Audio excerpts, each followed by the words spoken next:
Okay, I'm Irene Congdon. I'm going to start here. You're at Be Inspired Volunteers Leading the Way in Waste Reduction. We're recording this event, and this is the Max in Central Mass, and we have other Max on the call, and a special thanks for Todd, who's helping out today with all the technical background. And I have Kathy here, who has been a Mac for a long time, and I'm going to have her share. She just changed into a new position. So Kathy, if you can share. Sure. Hi, everybody. I'm Kathy Mirza. I've been a municipal assistance coordinator like Irene and Todd. I've been doing it for 23 years, and I recently moved into a position in our Boston office. And I'll continue to be working with the Max. So I'm delighted to do that. I did want to make a quick announcement that yesterday, to mark America Recycles Day, the DEP awarded their Sustainable Materials Recovery Program grants to 268 cities and towns across the state, awarding $3.1 million. So those award letters went out to officials across the state yesterday with much fanfare. And the funds that are awarded through that grant are reinvested by the communities in programs to continue reducing waste. So just wanted to make sure everybody knew about that. This is great news. Thanks, Irene. Yes, thank you so much, Kathy. This is all exciting. Oh, no, it's not gonna go. Come on. Here we go. So we're gonna hear stories today about Northampton's plastic reduction ordinance, organizing the toy exchange, garden pot exchange, food waste composting, and planning for zero waste for big events.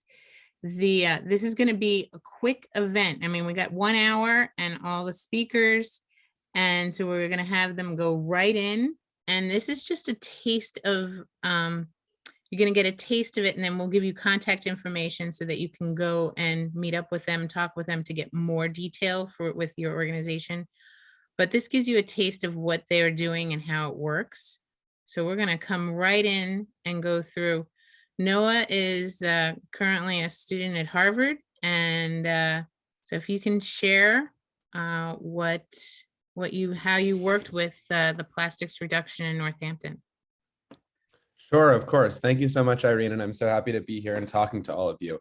Yeah, well, my name's Noah Cassis. I am currently in college, so I'm zooming you from my dorm. But I'm from Northampton, and I was in high school. The chair of a city body called the Northampton Youth Commission. And so a lot of cities have these groups, but ours tended to really get very active in the policy advocacy process in the city. And so one thing that was very important to us, because it's very important to a lot of young people, or to almost all young people, is climate change. And for a long time, we had been trying to figure out, how can we get involved and push for policy in the city that will really be a meaningful step towards meeting the coming climate crisis. And so I think that was really kind of the primary political perspective that we brought to the issue of plastics. And sustainability, was that we were really approaching it from the rhetoric and politics of climate, rather than kind of a more recycling focused lens. And I think that enabled us to really get a lot of excitement and energy around the issue, and bring together a lot of different groups of activists and young people and policymakers in the city. So our organization started out by deciding essentially what we wanted to pursue, and we knew that wanted to be a really ambitious plastic ban and composting ordinance for the city, which the city did not have, despite kind of often touting itself as particularly progressive and really caring about climate issues. And so we started off by doing a lot of research. We partnered up with a couple of city councilors who we knew would kind of work with us through the process. We started by doing a lot of research, looking at a lot of different ordinances that have been passed by cities throughout the country, and especially towns in Massachusetts. We ended up working pretty closely with the Sierra Club of Massachusetts and looking at some of their model ordinance, looking at ordinances from Nantucket and Martha's Vineyard, from Berkeley, California, and trying to figure out what was the kind of law that would make sense for our city to take a big step towards using for one, just reducing the use of disposable packaging, but then also transitioning to a system where compostable packaging and reusable implements and containers were really the norm. And so we ended up settling on an ordinance that banned most, almost every type of plastic. There were a couple of exemptions for particular reasons due to local businesses. And we introduced an ordinance in September of 2020. And that's really when the work started, because we introduced this in the city council, and then that's when we started talking with community members and interests that really had a big stake in it. And these were primarily businesses. And then there were also a lot of activists that got involved. And so I think this is why our initiative ended up being successful, even during the middle of COVID, when local businesses were having such a hard time, is that we were very intentional about using the 30 members of the Youth Commission, using local community activists who are partnering with us, and using our city council partners to go out and talk to every single business owner in the city. And so we put flyers up everywhere, advertising Zoom meetings for us to have kind of open office hours to discuss the ordinance and any difficulties. We offered to come to businesses and walk through their packaging with them and their current plastic use, and explain to them exactly what would be banned and what would be allowed under the new ordinance. We worked really closely with kind of business interests to talk about, like, why are we thinking about this? Is this a punitive measure? What are the kinds of things we can do to make sure this isn't an overly hard burden on local businesses?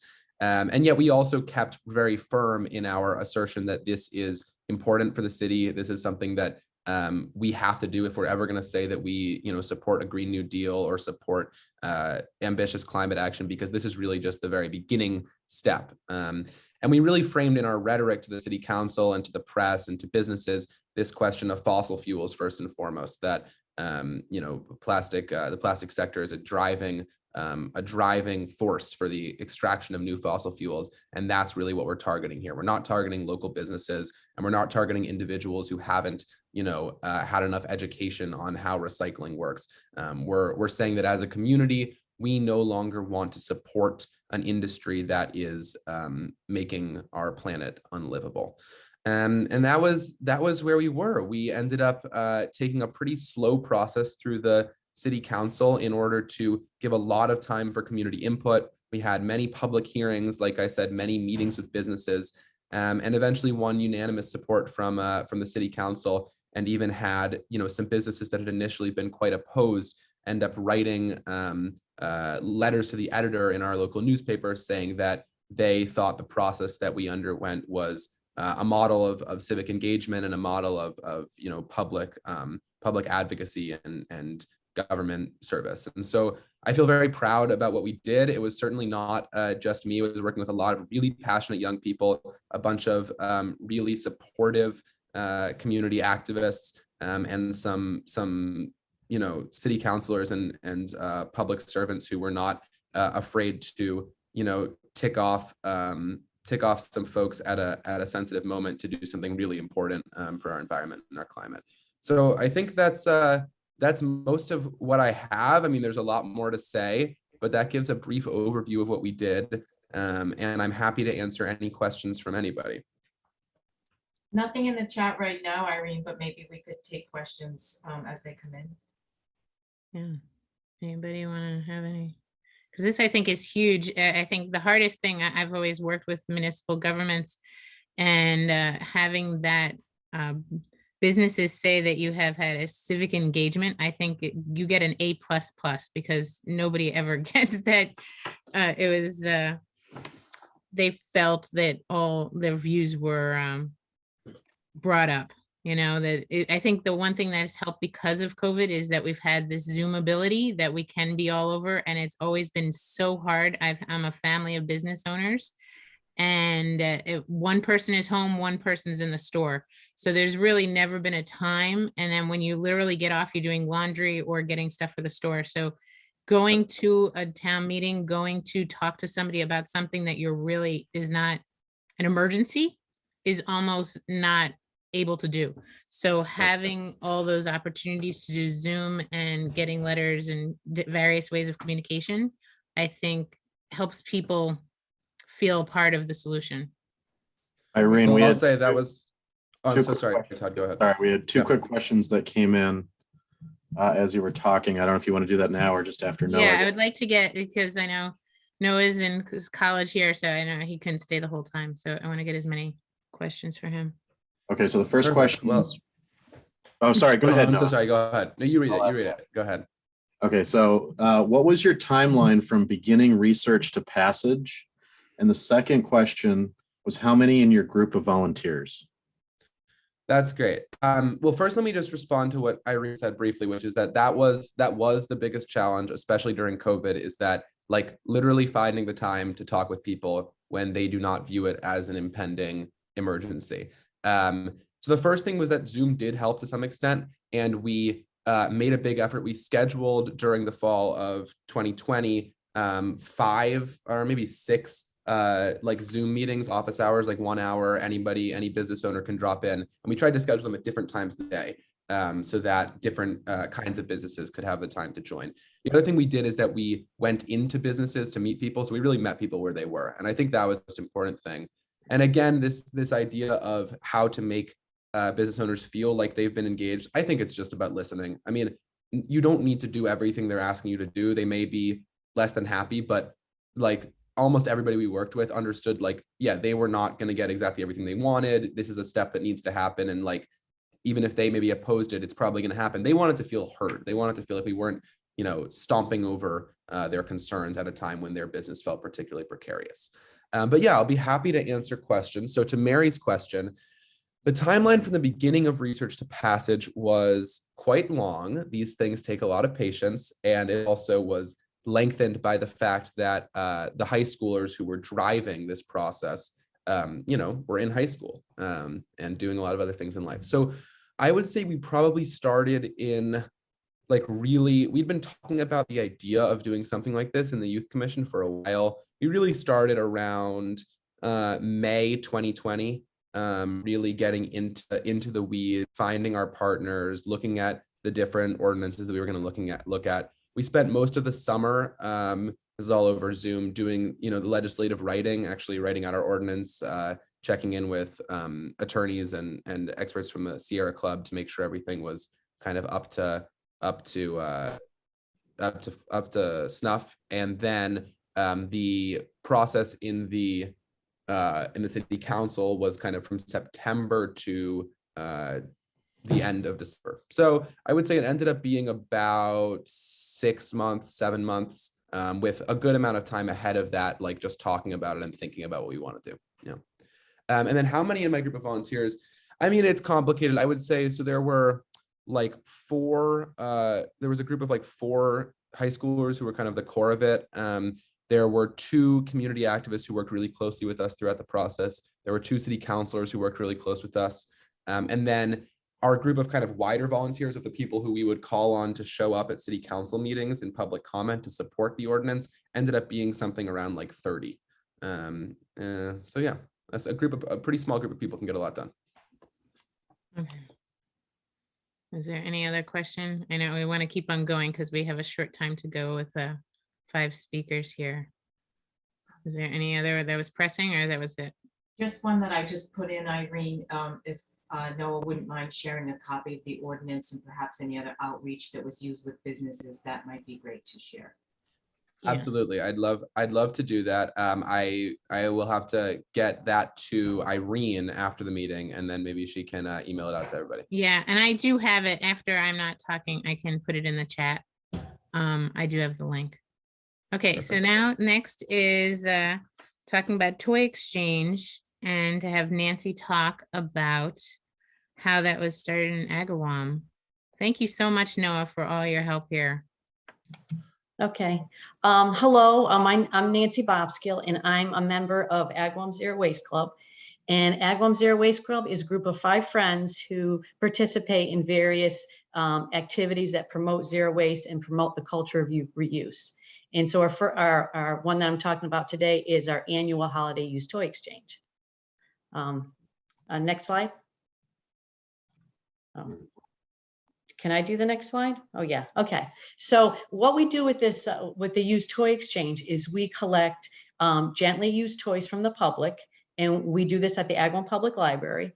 And then a group of people, not just from the Agawam Zero Waste Club, a group of people organize it like a toy store. And then the public is invited to shop for free the next day. And the remaining toys are donated to charities. And next. Oh, next slide. Okay. And this shows you just how we organize some of the toys. So you can see there's action figures, books, all sorts of games, there's sports equipment, all sorts of stuff that we organize it. Next. This is a picture of what it looks like in the end when it's all organized. This is one of our years. We're in our 6th year, but this is how, this is kind of what it looks like. And we have so many toys that we have to put boxes underneath the tables just so that we can have all the toys out. Next. And this is a bunch of our best practices. So in order to do this, it takes like at least 30 volunteers, if not like up to 50. And we collaborate with a lot of groups. So between the, before we started this, we had talked with the Agawam's environmental coordinator to make sure that we had everything in place. Because we don't have any kind of budget at all, we do everything for free. Agawam Public Library let us use their space. The students from Agawam High School provide most of our volunteers, and these are from, it could be anyone in the high school, but it's especially from 2 different clubs. One is the National Honor Society, and the other one is the Save Club, which is Students Against Violating the Environment. And they actually set up a collection at their school where the teachers and students collect toys for a full week. And these are in addition to what the public brings to the library. I'm going to talk about the Rotary Club in another slide. Six Flags New England had characters come and make the day special a number of the years. And before I started this, I went to Northampton, where they have an activity similar to this, and I watched what they did and kind of took the best of what they did and fit it into our town. Next slide. Okay, because we do this basically as volunteers. We try to get free, all our advertising is free. So we do everything from Facebook posts. This shows you an electronic sign at Agawam High School. And because we partner with that, they put up this electronic sign, and it goes into other areas. This is also, we use local newspaper covers, press releases that are free, and word of mouth. And on the next slide, it shows some of our publicity. On the left is a flyer that one of the people on our team created. We change it, modified every year. This one was a few years old, and this gets sent electronically to schools. It also goes to our local parish cupboard, to libraries, to community leaders, so that we can get the word out about this event going on. And next is, next slide is about just make sure that you thank your volunteers. This slide shows us when we had our event during the pandemic and we did it differently. And you can see the covered trailer over there that was borrowed. The next slide will show that how we managed during the pandemic. And what we had is we borrowed a truck or trailer, which actually was my husband's. And over here, what we did is we had the toys, people take pictures of the toys, they sent it to our email, and then they were loaded, they were uploaded into box.com. And then after that, they went to the Rotary Club, let us use their website. And there was a person on the Rotary Club that's really good as far as with technical, with the technical aspect. And so then the free shopping was done online, filling out a Google form where then they selected what toys they wanted. And then we arranged for pickup and drop off. So this picture over here shows you the drop off of the day that we were dropping off the toys. And next slide. And these are just some of the community reactions. When I first started this, I was basically doing this totally for environmental reasons.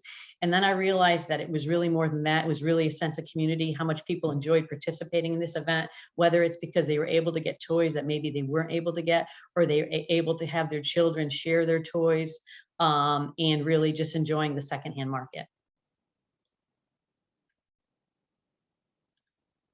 And next slide. And again, this is just a picture of what it looks like. And the final slide is a slide with my contact information. So if you had questions about how we did this specifically, feel free to email me at agawam0waste@gmail.com. Thank you. And I'm ready for questions. Anybody have questions here? No. Nancy, I do. I have a quick question. What do you do with whatever's left over that people don't pick up? Okay, so we've been lucky that there's really not that much left over. And what we do is we try to come up with ahead of time, what are the groups that would like toys? And so sometimes I've had people that actually would handpick what they want. And I've had everything from toys being sent to like mail to orphanages in different countries to it going to savers. Somebody once took it for a local, at a local housing development, and she knew people that needed toys, and she would set them outside for people to come and collect. So really a variety of ways to give away the rest of the toys. That's awesome. Thank you. You're welcome. I have one for you, Nancy. How do you do the control over the quality of the items that come in? So, because sometimes everybody, it's boxed up, they give you the items, but things are not perfect quality. Oh, in our press release, we kind of state what we want and then the condition that we want. And when we come, we try to look at everything. We're not perfect with that. So sometimes the toys come and we do a little work on them. Like we may add a battery, we may like polish them up a little bit, but basically we ask ahead of time, and we also let them know that we're going to be checking that. And if we don't think that we can give that toy away, we'll give it back to them.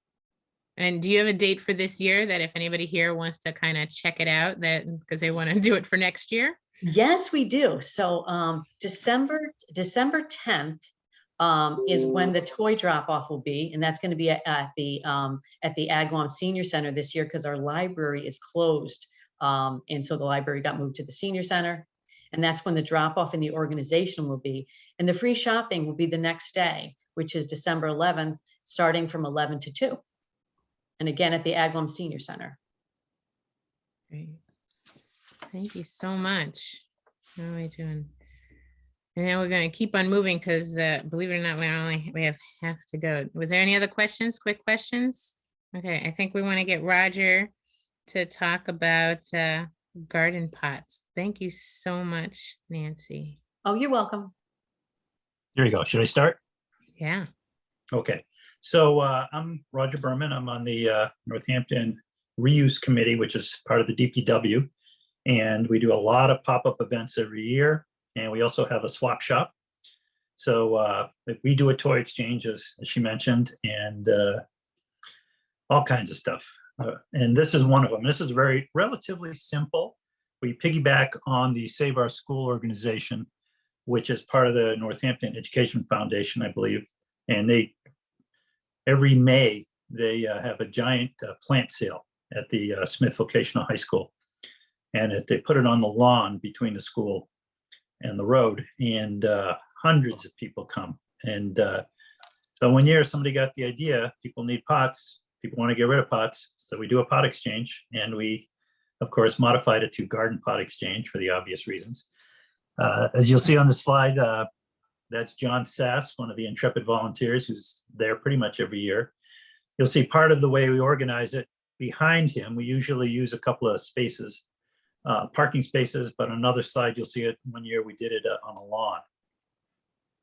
And at the core of it is gardeners have pots, gardeners want pots. So partnering it with the SOS was a great symbiosis, because as people come in to the event, they pass by the pot swap area, and then they go get their plants. And then as they leave, they might pick up a couple more, and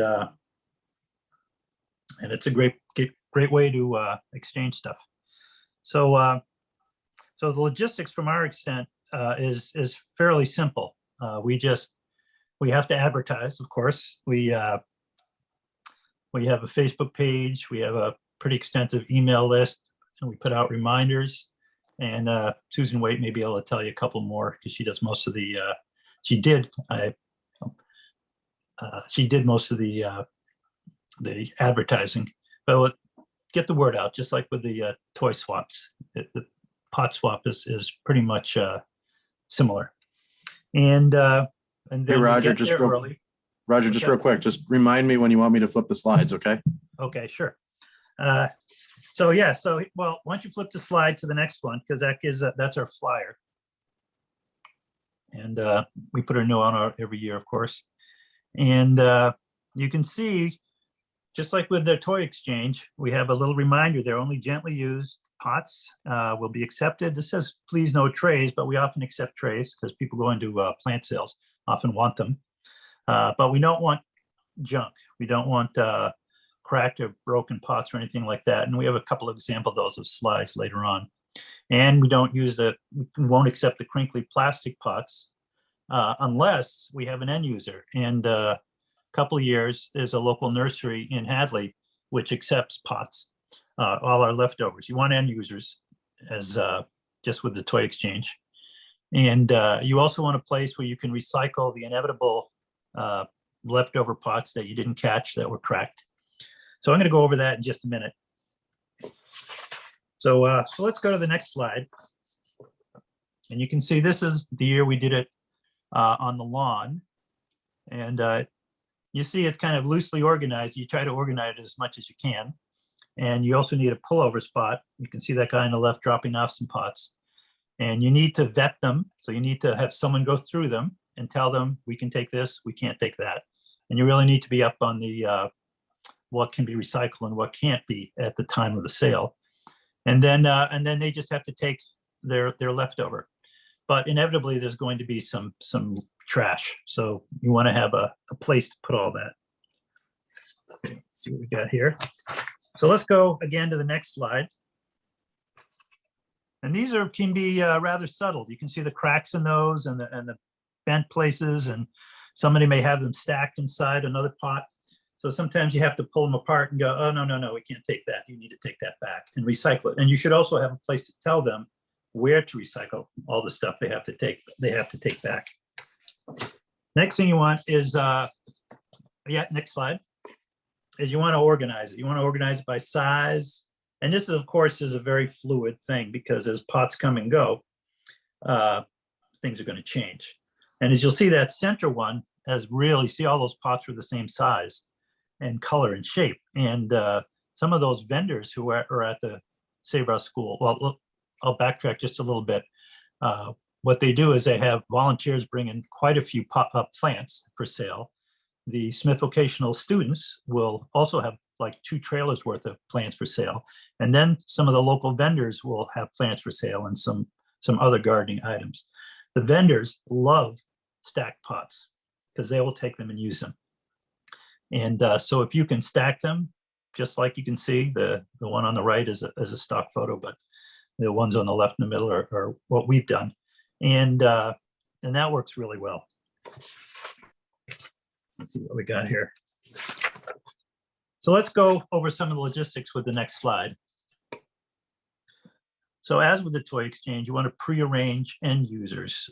We've used one of the local nurseries in Hadley had a big bin in the back of their garden area that people could drop off and pick up used pots. So a couple of years, we brought the pots there. They stopped that. So then another local nursery loves those pots because they use them. They're not show pots, but they'll use them to grow stuff. So that was pretty great to just be able to go there after the event and just drop off all the usable pots.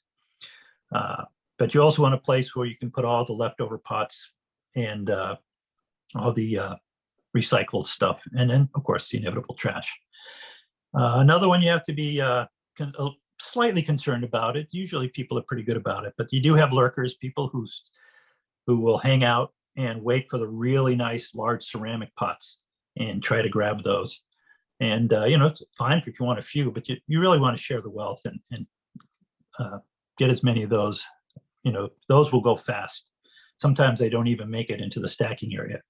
So you just want to watch out for those.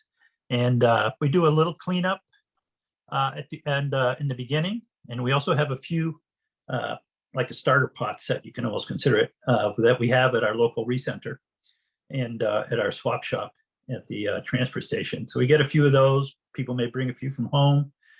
So we just we put up the signs, and we set up the pots, and then hopefully people will start bringing the pots in.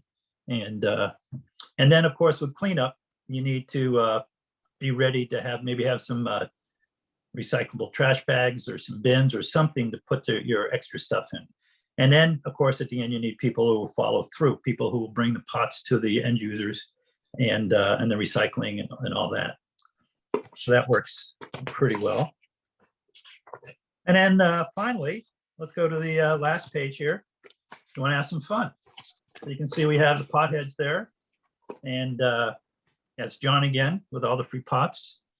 And we put the hanging pots in one separate area. And you'll find your own ways to organize things. But, you know, basically you want ways for people to get to what they want and leave. It's another couple of nice things. The small pots tend to go slowly. So you might want to pick out some really cute ones. And when the kids come by, you can try to steer them to those or the parents to those. And then, and just, you know, it's really a wonderful event. Hundreds of people show up for the plant sale. Lots of people will come by. We must get rid of, or exchange, I should say, hundreds and hundreds of pot every year. It's a very popular event. And it's, as you can see, it's relatively simple. And that's pretty much it. So ready to, oh yeah, at the end, again, I had a few ideas for different ways to do this, the ongoing exchange. Some communities will have swap sites at the recycling or transfer stations, see if they'll set up a dedicated spot. They want a regular volunteer to come and organize and clean up. Gardening clubs and community gardens to see if they'll host a pot swap. School clubs like the Key Club or an environmental club, they like to run one. And you can set one up in your neighborhood. There's a lot of neighborhood groups around, and they may want to just do a very small local plant swap with their own pot swap. And that would be nice to, so, and if you have any other ideas, you feel free to bring them up and then we can share those. So there you go. I'm ready for questions. Anybody have any questions here? I think this is such a great event, especially to team up with when somebody's doing a plant sale. I think that is just key to do those team ups. Usually you want probably like at least 3 volunteers. You know, you need somebody vetting the stuff as it comes in. You need 1 or 2 people organizing, and then another 1 or 2 so you can take a bathroom break. So we did have a couple questions that came in. First one is, are some of the pots recyclable? Yes, many of the pots are recyclable, but it depends on, you know, what is recyclable at that time. So that's why you really need to be up on what is and what isn't. So it wouldn't be collected at the curb, but it could be collected at a drop off that has bulky plastic. Sure. So so that's talking with your drop off to know if that's right. And everybody, we'll put that on the chat later, is everybody should have gone to recyclesmartma.org to know what is recyclable, to know what goes in the curb, or the drop off recycling bin of paper and plastic and containers. But always has been, if you have a plastic container, it is so hard to know for those.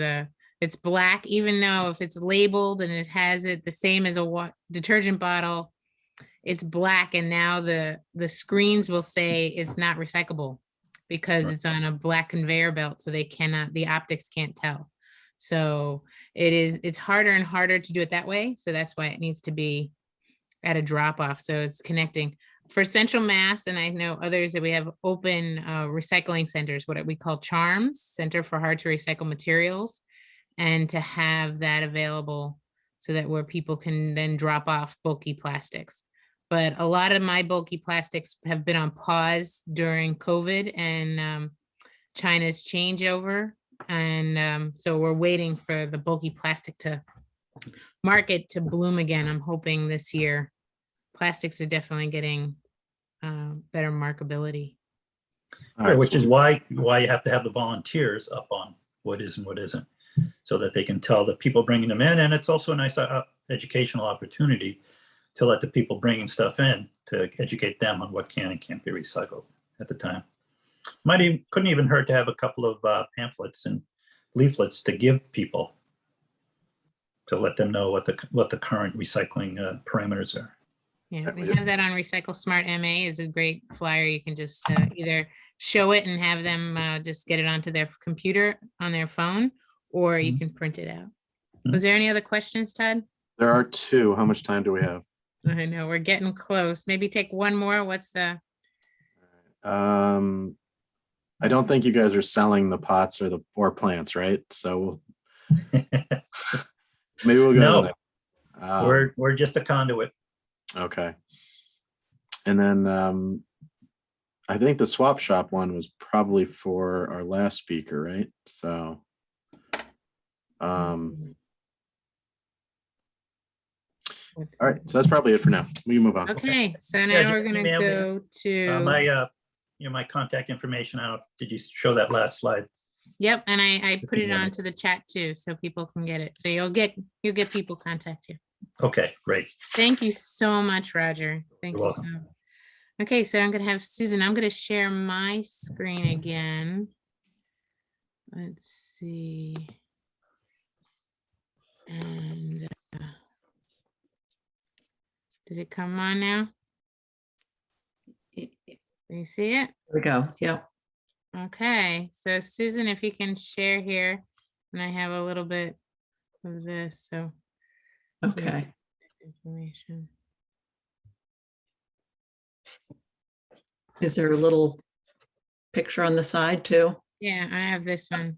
So you can start with the organics of what your Okay. group has done in Montague. Okay. Yeah, there I am. Hi, everyone. I'm from Montague, Massachusetts, which is in the northern part of the Pioneer Valley.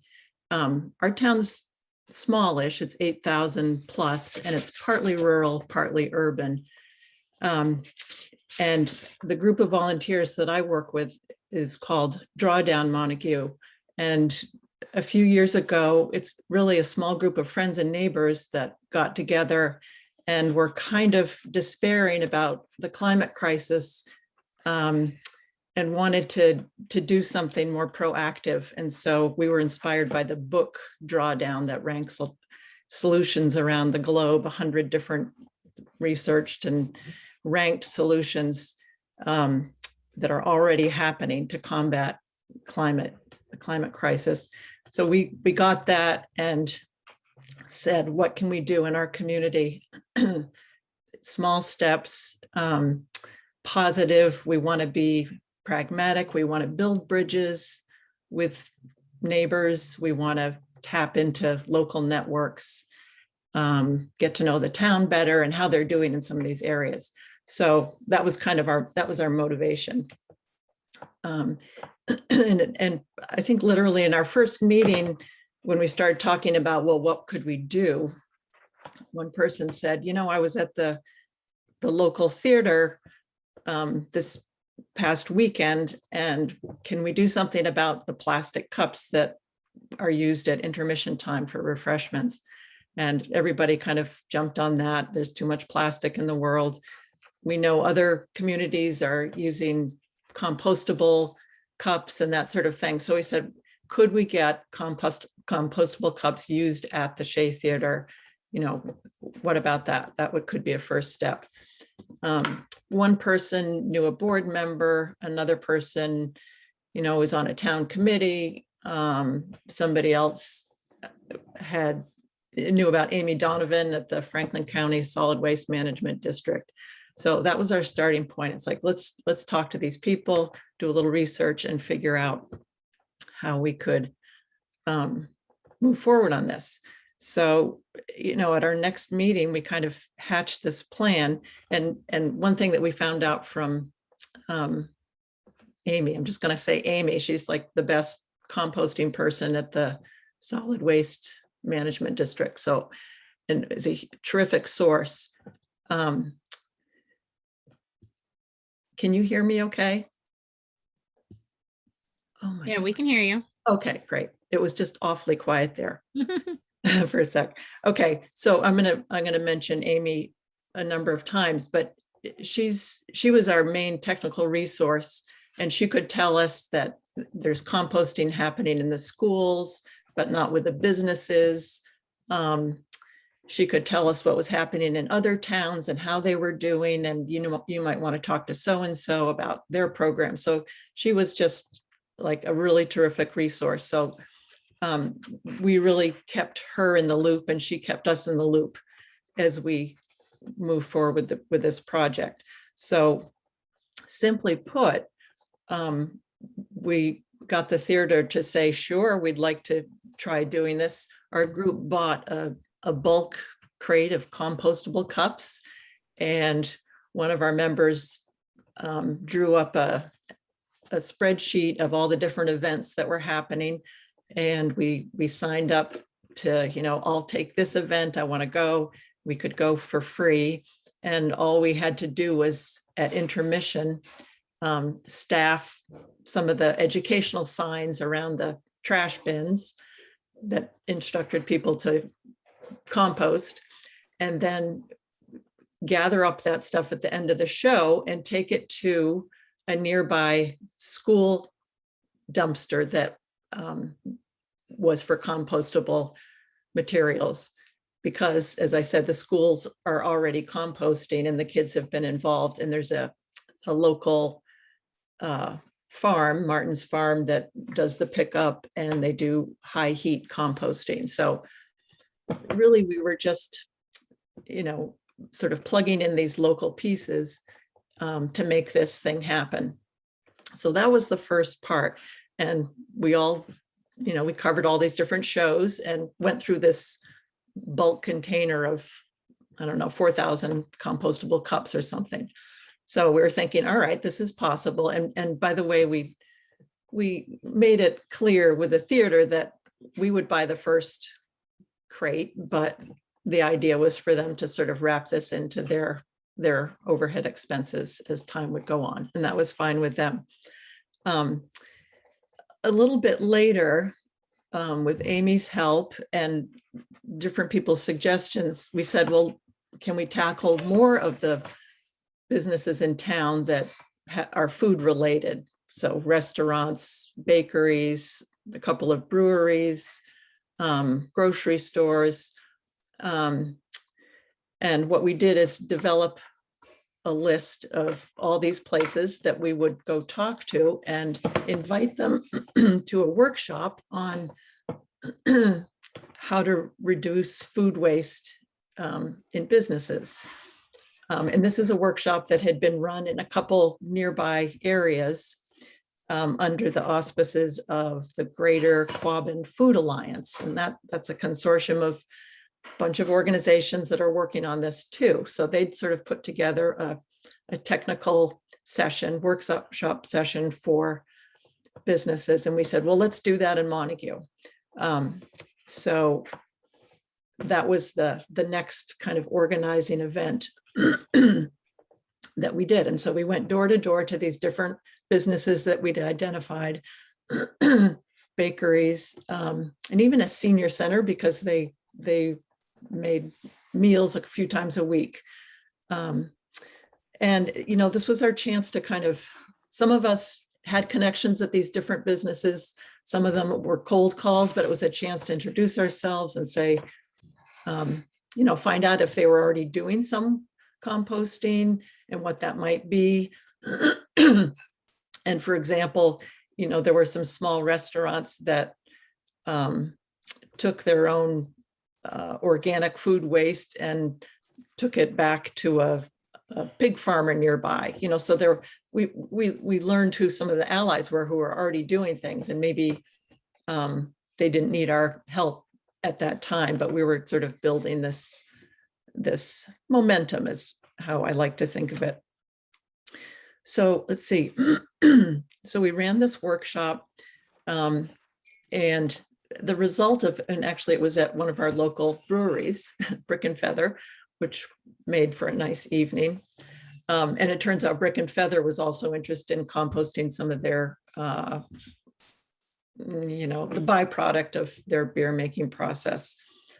So at the end of that workshop, we formulated this goal of, could we get enough businesses, and we determined it was something like 4 or 5 to become a critical mass for a new compost co-op in Greenfield to come across the river and do a weekly pickup.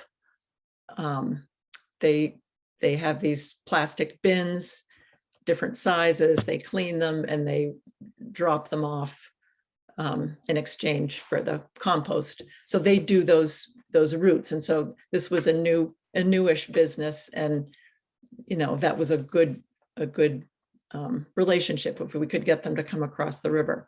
So I want to say it was the winter, December of 2019, that we met back with the businesses that we'd identified that were most likely to, most on board with, yes, we do want to incorporate composting, both of food waste and takeout containers.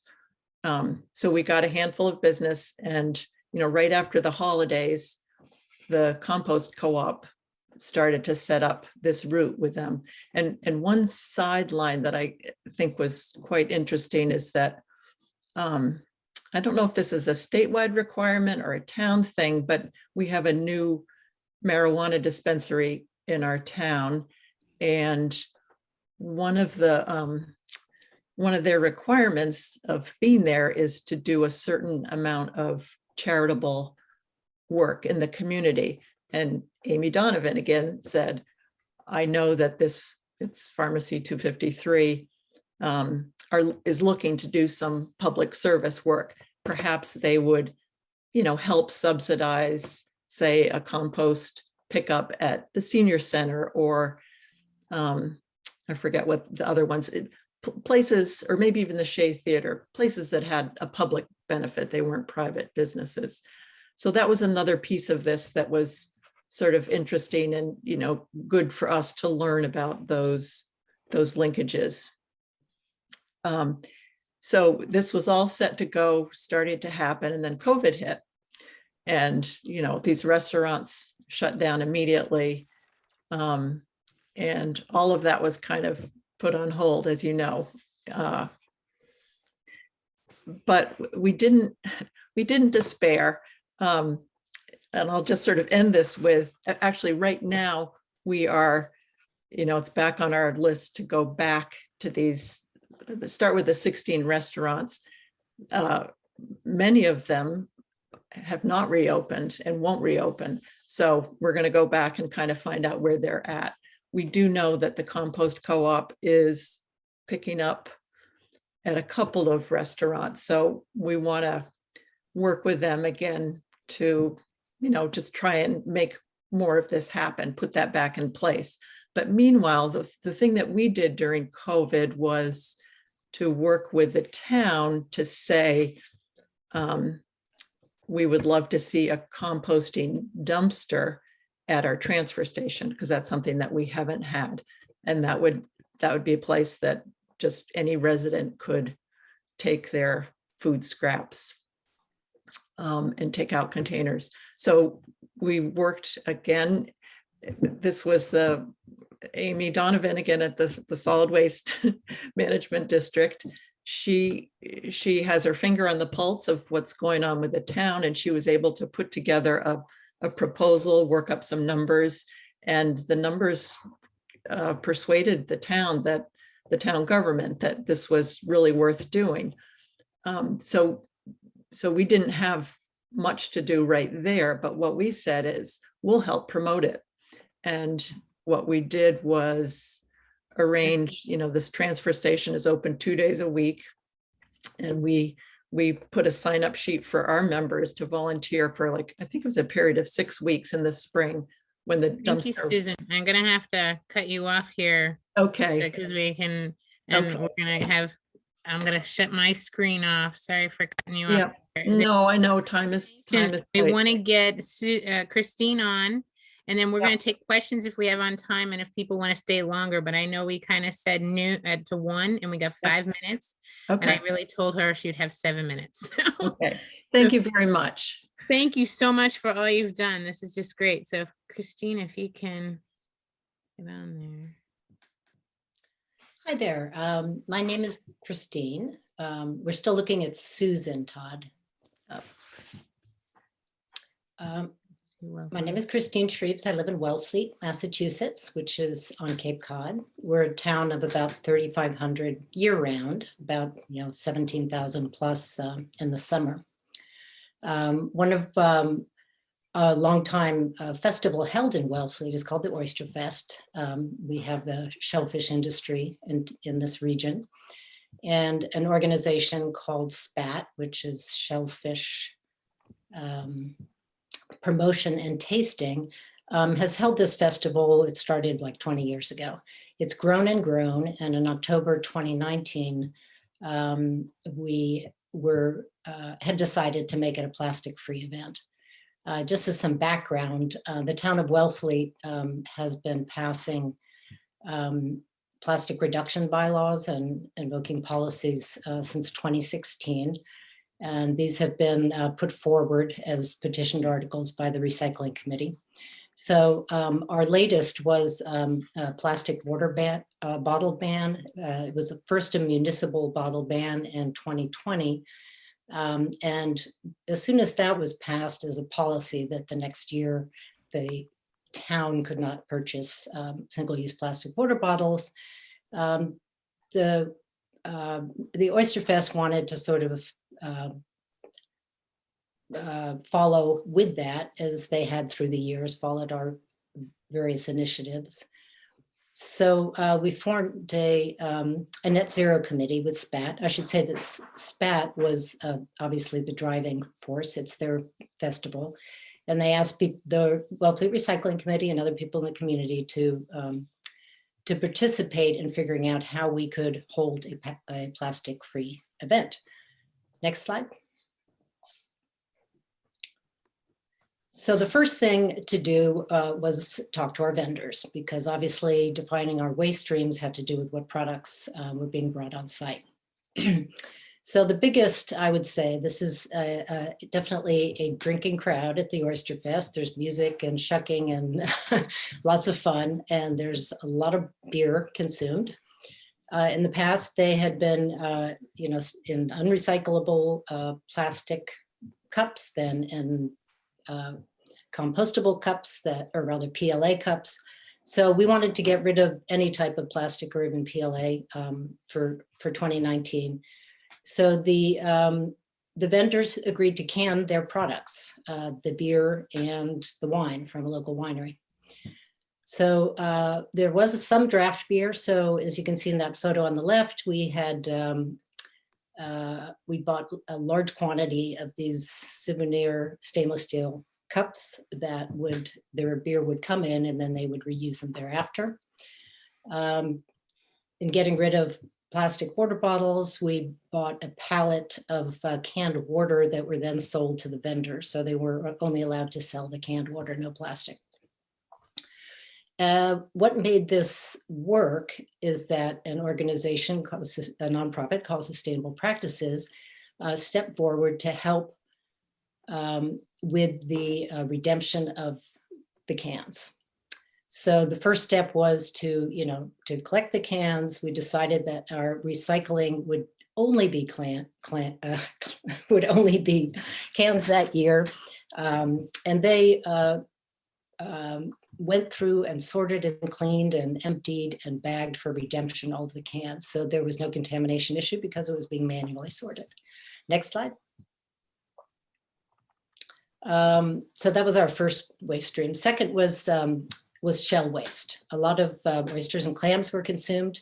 There was a long time shellfish recycling program. I won't go into the details on that, but they're collected, stored, and then they're put back into Wellfleet Harbor to help shellfish and other marine species reproduce.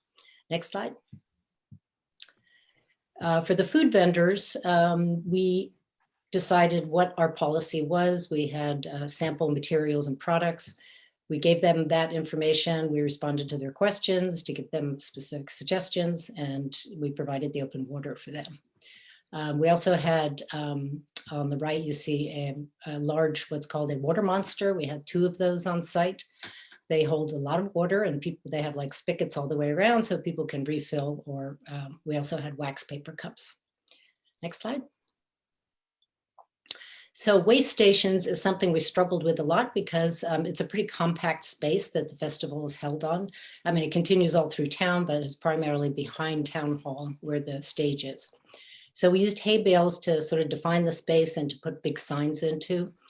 The recycling toters, you see one on the left there. We were very lucky that our disposal company was willing to buy lots of extra lids that they could drill 4-inch holes in, so that severely reduced contamination by only allowing a can to go through that hole.